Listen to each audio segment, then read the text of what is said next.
Well, hey there team, welcome back to the channel and welcome to The First Men. This is an upcoming release. I think it should be out shortly by the time I put this video up. I've been wrestling with this game for all day because it deals with some unusual concepts. It's all a little bit abstract, but then putting it into actual objective mechanics. So, and I think it does quite well. Some people might not love it, but at the very least it's worth having a look at. So it's a colony builder first and foremost, and a lot of the motivations and the activities that the characters do are passion driven. You know, you sort of spark the passion for this bloke to want to spear fish all day, right?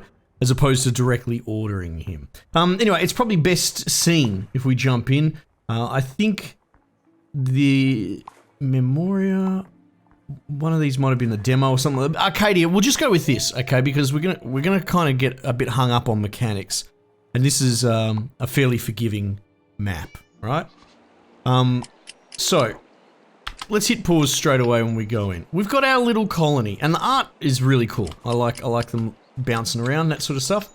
Oh my god. Okay, so where do we start here? First and foremost, here's our character tab. We can press tab to cycle through characters, okay? This has got a lot of RPG stuff packed into it, and I wonder... It'll be curious when it goes out there and other people start playing it, how, if it's too dense for its own good. I'm enjoying it, but I worry about the longer term. Anyway, at its core, you've got these disciplines here. There's 5 disciplines, and they've got pretty vague names like body, mind, heart, soul, and self, right?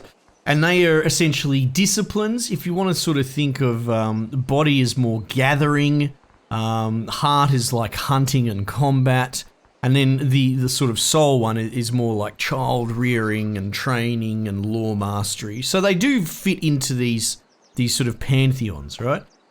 Ultimately, as your dudes do things, they're going to earn points in this pink spot here, right? Phrasing. And so after it hits 100, you can pull this menu up and you can buy things. This first tab here is a sort of roguelike tab. If you click on it, these are only, every time you open this up, it's randomly shuffled, and they don't have any stars, these ones, but sometimes they can, right? So these are just sort of augments that, like I said, they behave like a sort of for and against trade system. You can try and, you know, min-max your character by working with these traits, right? But they're a little bit more advanced. What you do is you click here and you have to give your character a passion, right? Essentially a job tasking. And the game isn't super forthcoming about sort of priority and how they pick it. Like if you actually told a dude to be a gatherer and a collector, he is just going to randomly choose a flip of a coin. There is no method to the madness. It's got nothing to do with the stockpile or anything like that. It's, as the game said, it's passion driven. If he feels like pulling up bloody mushrooms, then that's exactly what he's going to do today, right? So let's just have a look at our stat line here. And you can see this character that we've got, Lisa. She's actually already inclined with soul. In fact, she's got a 4-star soul bonus there, right? Which has given her bonus soul. It's also worth noting she's waterborne. You can see a lot of these guys are waterborne, lightborne. Essentially, they have a leaning towards one of the bloody Captain Planet elements, right? And it will give them a sort of initial boost. That's why she's actually got quite high blue. But despite that, she's managed to roll a really exceptional trait and get high spirit, soul, whatever it's called. So what we're going to do is, the soul-based disciplines are a little bit strange because nursemaid is the female one, the feminine. And if we were to go to, say, like Anthony over here and pull up his level up and go there, he's got caretaker, right? So essentially, you knock the chicks up and they do the sort of nursemaiding component, and then the dudes do more like the school teaching and that as well. But having said that, when the babies are running around the colony, all sorts of people can help as well. So it's not quite... well, actually it is. I should just say it is pretty much 2 different trees based on male and female. It's kind of cool from a mechanics perspective. So where was I? Yes, so what we'll do is we'll make her a nursemaid, right? We'll click that discipline there. And you can see there that it's been added, and it's got a little heart as well. Now, it's not a real red heart. And we'll get to that in a minute as well. Jesus, this game is complex. Okay. So what you can then do is we could give her another one of these paths. As I said before, we could give her gathering, right? And then she's just going to go, fuck it, I'm either going to pick a kid up and change its nappy or whatever, or I'm going to go, you know, punch rocks, whatever. Like, it'll be at her whim. So doing a flat colony, where trying to get everyone doing everything doesn't really work. You kind of have to hyper specialize. So if we were to click on the nursemaid path, you can see here, she's got a whole bunch of cool little bonuses that she can do, right? And if you go into it, and it's very text heavy, you know, it's sort of like, if you're sick of how Magic the Gathering and all that is these days, and it's pages of text just on one card, maybe you're not going to like this. We'll see. So you can see there, tending activities have a 5% chance to apply a tier 0 random personality trait to the infant. That's actually really good. That's what these are. These are these personality traits. Tier 0 would be no stars, right? As we saw before, like on this roguelike, it'd be one of these, right? So she's got a 5% chance every time she goes and tends to a kid growing up, and the life cycle is actually fairly long in this as well. So let's buy that. Inspirational, all right? So she's out of juice, she's out of XP points, and she's going to have to go and earn them, and she will earn them by basically loitering around and doing nursemaid stuff, right? Now, okay, there is a crafting tab, and this is sort of the win condition, and this is just the default club that anyone can build for anyone, right? So it's just sort of a cop-out item. This nursery item wasn't there until I chose her job, right? And she's the only person that can build it.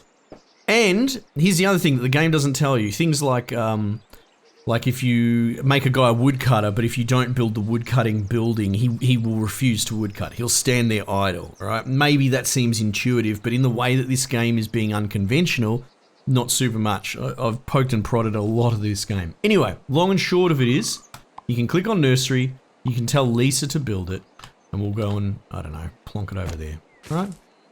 So your setup is extreme, because all of these dudes have essentially 2 level up points, and you have to allocate them.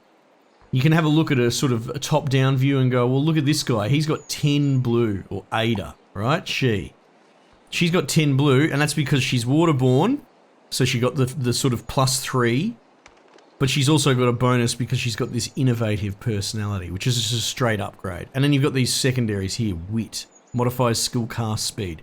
There's very hardcore RPG mechanics in here, right? Okay, so cool. So it probably makes sense to give her a blue border discipline. In case you hadn't seen this, that they have color borders and they're color coordinated, right? So what if we go ahead and we make her... we might actually go with artisan. You have to pay industry, which is the blue mana up here. Before we do that, let's go deeper into these mechanics. I'm doing my best to cover off on all of this. There's a lot going on, right? So it's going to be a dense video, but I think it'll be worth it. If you pull up here, this is your stockpile from all your sort of gear, right? So if a guy goes and cuts down a tree and he brings it back to the HQ, it'll go in here, right? But you don't really have any direct control over any of that.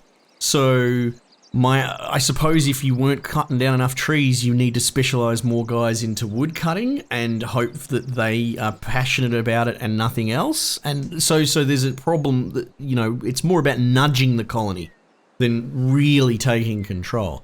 So there's your build mats in there, right? But these things up here are sort of your currencies generated by each of the jobs. Now you can probably already figure this out. But for example, what's her name? Bloody Lisa the nursemaid. As she does nursemaid things, whatever it is that she now does in her job description, it's going to generate unity up here. And so that score will start going up. And then to go all the way back to whoever the bloody hell I was clicking on, Ada, right?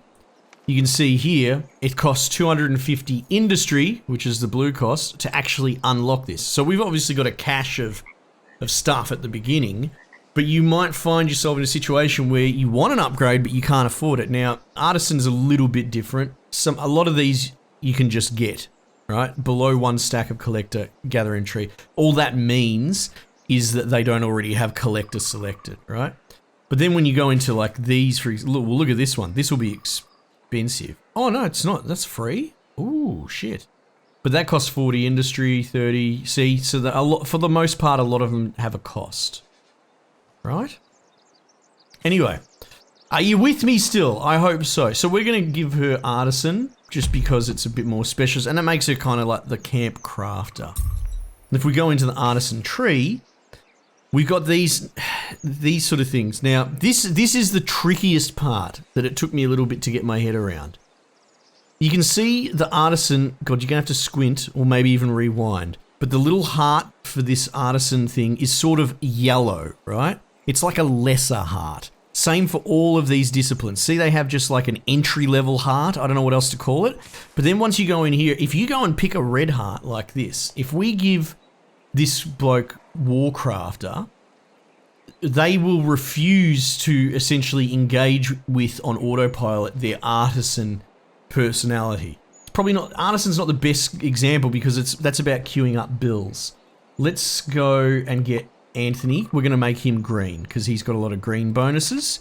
Anthony, you're going to be a gatherer. So he gets his little yellow entry-level heart. And then we're going to open it up now, go back into gatherer, and you can see here, we could make him a water carrier or we could make him a cook, right? Now, if I do that, from all my testing and poking and prodding, I mean, we could just do it. Anthony will now not gather. He will refuse to gather because he considers himself a cook. Or at least, I might eat my words here. Let's unpause it and then we'll speed it up. But see how he's standing idle? Idle, idle, idle, idle, idle.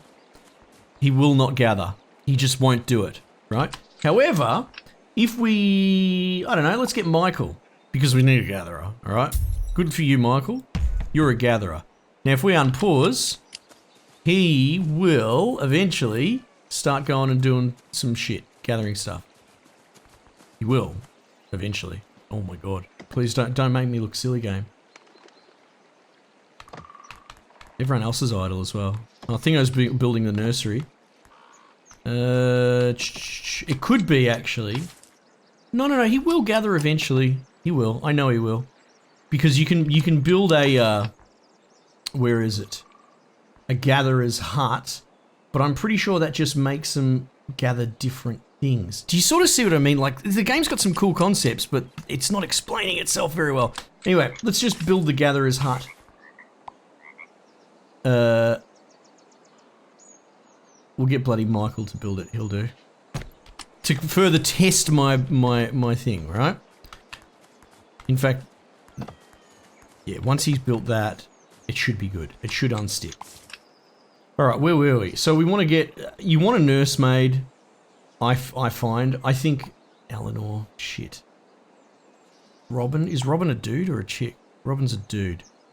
I want to make you a caretaker. And same sort of thing. Within the caretaker tree, you can make him a lawkeeper. And as far as I can tell, if you do that, he won't really look after the kids anymore. He hyper-specializes. So I think you want to hold off on that. So let's just give him this bonus here. What's this? Has 20% chance to grant a random starting personality to the newborns of the settlement. That's pretty strong. That's stronger than the other one, which was 50% or 5%, right? So we'll do that. What else are we going to do? We've got 2 gatherers, artisan. We need another blue. I mean, we need more in general. So we need a collector.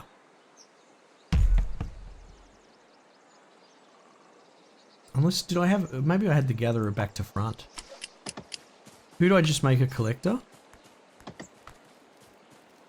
Collecting gravel. Oh, you know what? That's what I got the green and blue confused there for a second. Sorry, that's why old mate wasn't moving. That's okay. So once the gathering hut is built, he will. But I'm pretty sure, we'll go and double check it again. I'm pretty sure the cook, even with the gatherer's hut built, will refuse to engage with it. So you can sort of see, I think this game's very ambitious. I think it's actually really good.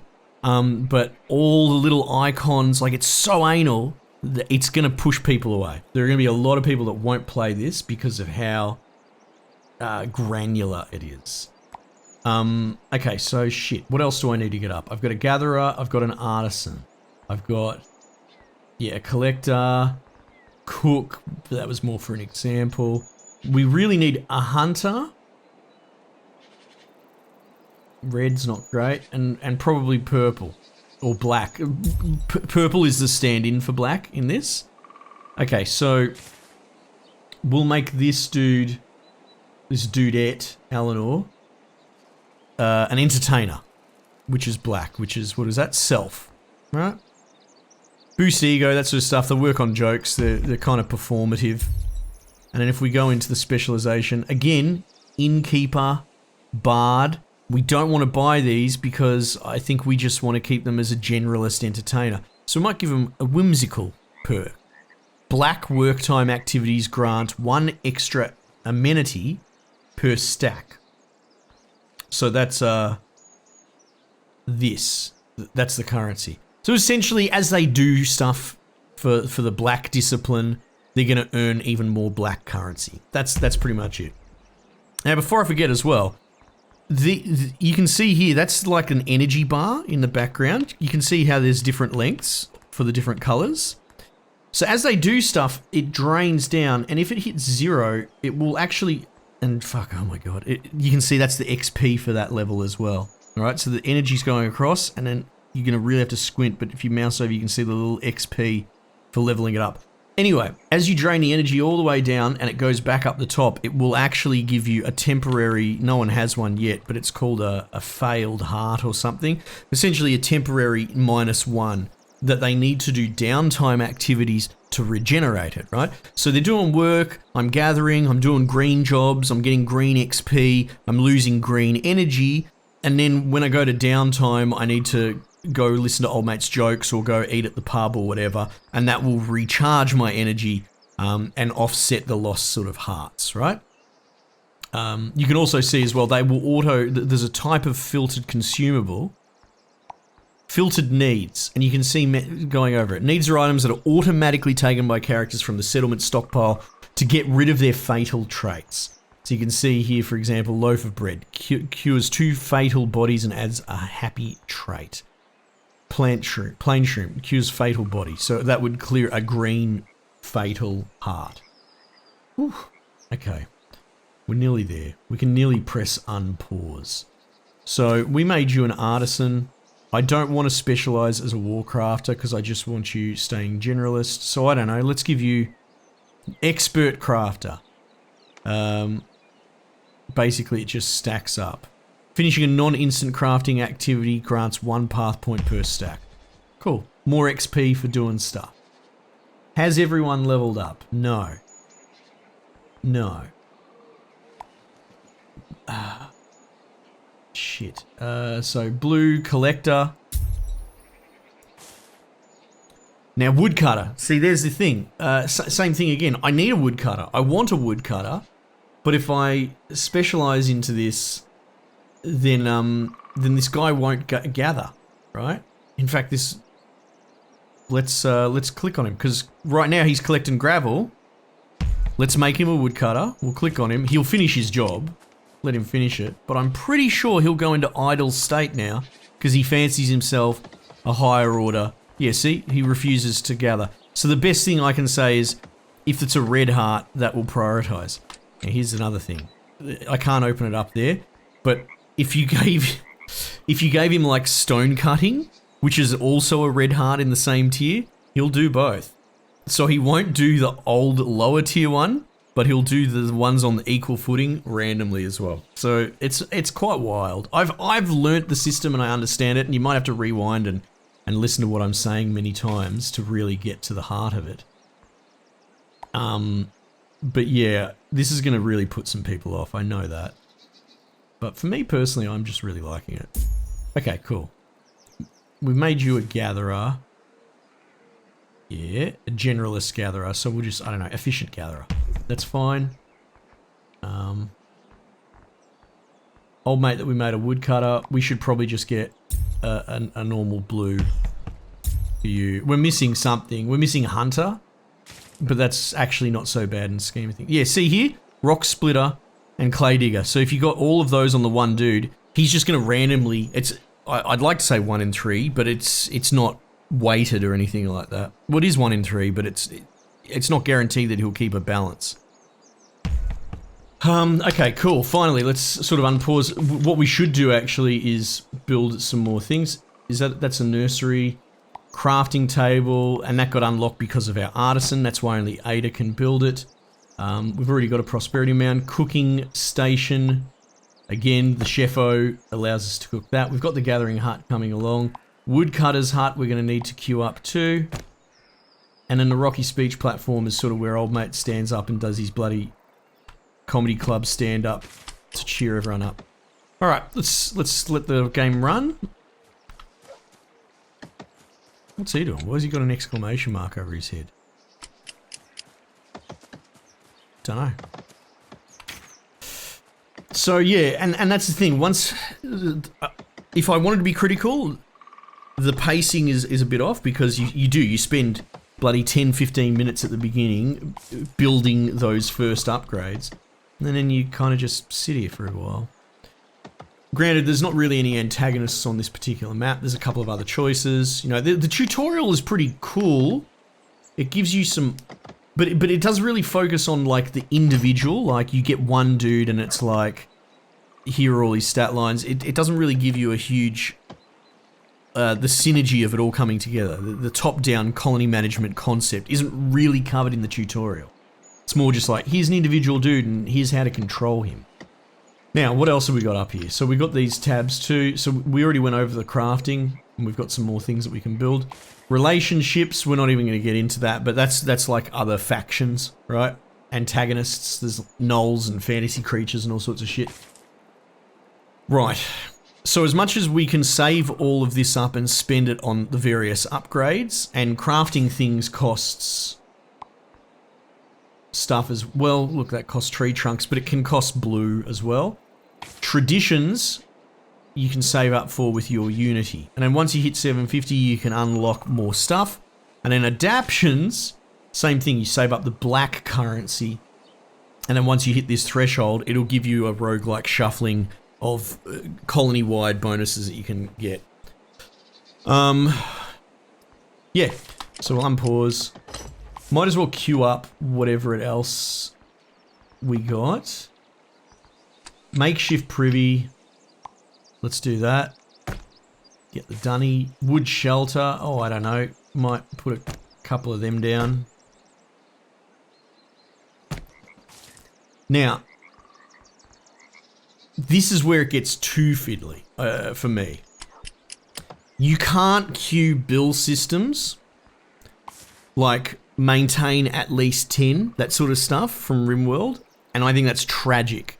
Surely it's a feature that the developer just hasn't implemented yet, right? Fuck, let's finish up on this because I just realised we've got to talk about pregnancy as well. An example is wooden comb, nail clipper, cures 1 fatal soul. Having nail clippers handy is really helpful because it's a need item, as we covered before, that they will just automatically go and clip their nails or comb kids' hair or whatever to cure out those fatal souls or whatever they're called, which is pretty cool. However, to build this, I have to click on it. I have to find someone. I have to designate them to build it like that, and it will go in their queue. So if we were to click on, oh, I've queued 2 up apparently. Where is Ada? Now we need to fucking find her. There we go, Ada. And you can see down here, that's her build queue. Fuck, it's fiddly. But the thing is, there's no way that I can queue a bill, and the only way I can keep track of those nail cutters or whatever is by keeping this tiny stockpile window up and supervising it. So you can't keep afloat. You have to keep going in and manually requeuing each of these individual things. And when that gets really fiddly when you start looking at the gear system of this. I told you it's like an RPG. here's their inventory that they can hold 6 slots, and they can wear a weapon, a gadget. They can wear. It's a full gear system, and this is gonna blow your mind, right?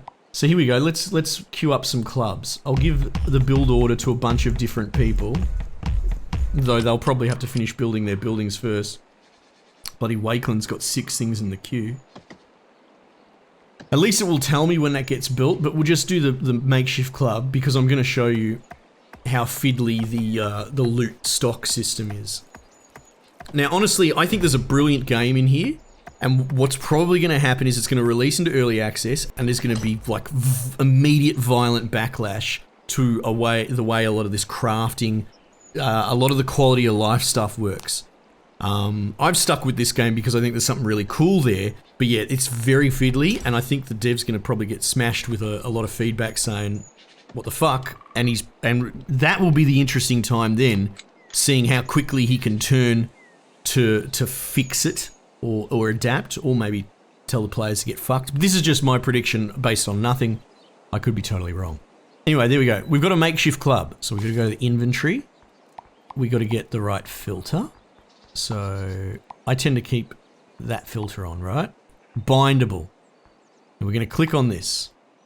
We're going to pick anyone, but this is still a further problem because if it was a specific item for a specific character type, clicking on them doesn't do anything. So, for example, oh, here you go. We'll use the impregnation self. All right, there it is. There. Click. Lisa. Okay, we know Lisa's a chick, but you could tab cycle through them because some of their names are a bit confusing, right?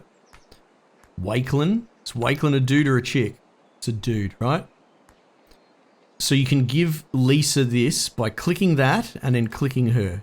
And now it goes into Lisa's inventory. Now with the impregnation salve, she'll actually autopilot between jobs when she's finished making that club or whatever.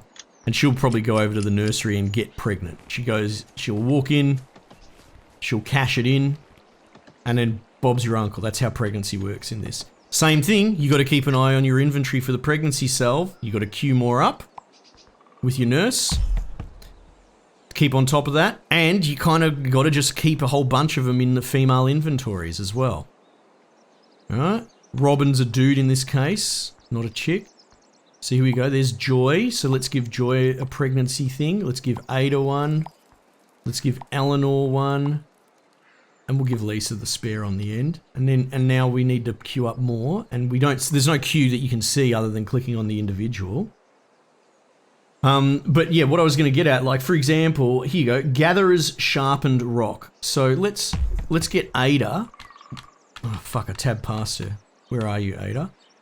Let's just cancel the nail clippers for the moment. And let's get her building this sharpened rock, right? So Ada's going to build that sharpened rock, which is a specific trinket for gatherers only. So she's going to build that. That's going to go in our inventory. You should see it when I don't know if we're going to get to cover it, when the babies crawl around, they're very cute and all that, and they're useless as anything. Keep crying and whinging, and dudes just lecturing them, giving them lessons, and it's very quite cute. All right, there you go. There's your Gatherer's Sharpened Rock, and you can see it here.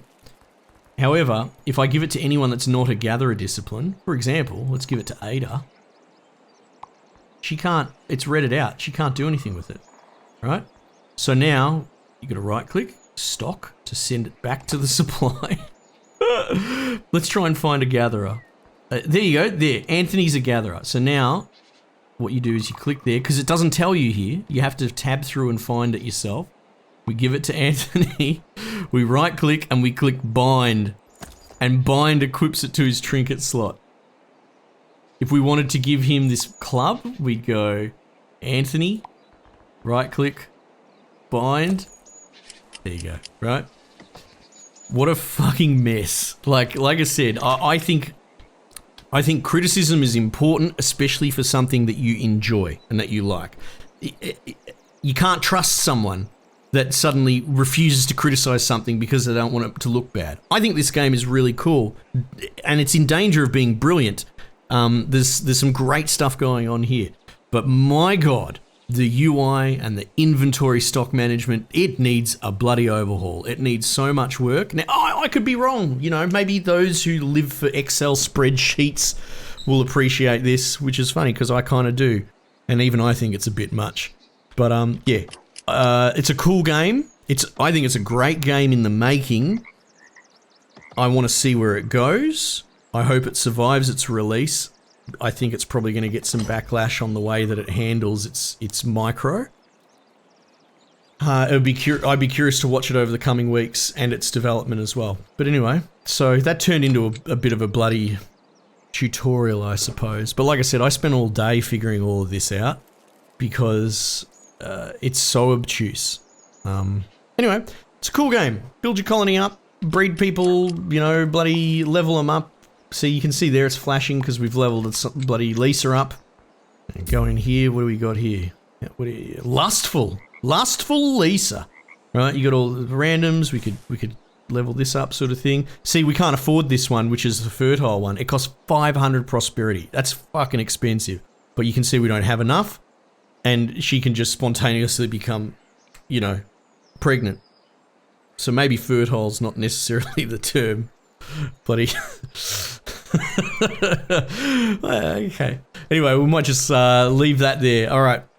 Let me know what you reckon, team. Yeah, definitely a mouthful covering this, but I think it's a cool game, and I'm glad to get my video out there and put it on people's radars. I'd be curious on people's feedback. Team, we might just leave it there for the time being, and I'll catch you guys on the next one.